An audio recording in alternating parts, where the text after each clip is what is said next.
ये साथ ही वो भाटी की सड़क जा रही है।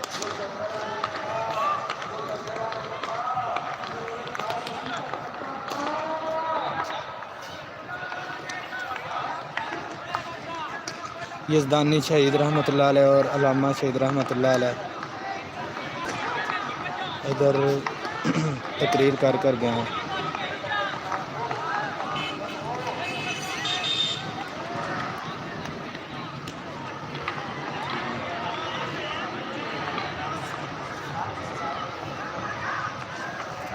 अगर वीडियो पसंद आए तो लाइक शेयर कर देना।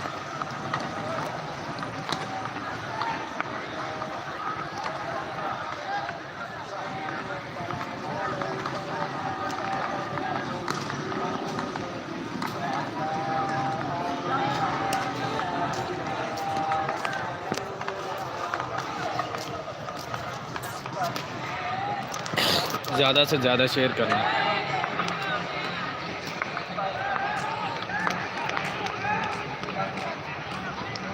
ये साथ ही मोची थाना है, ये आपको नज़र आ रहा है। इधर अल्लामा शहीद ने तकरीर की थी।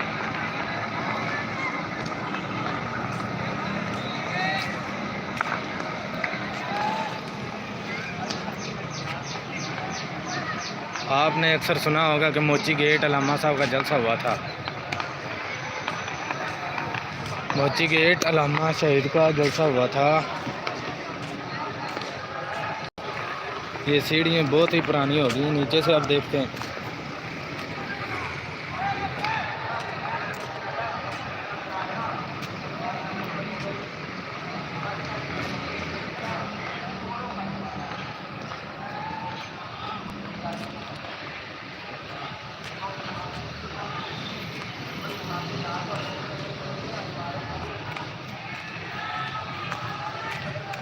ये स्टेज की सूरत हाल है। इधर बहुत बड़े बड़े जलसे होते थे। ये नीचे से आप देखते हैं।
अगर वीडियो पसंद आए तो लाइक शेयर कर दें।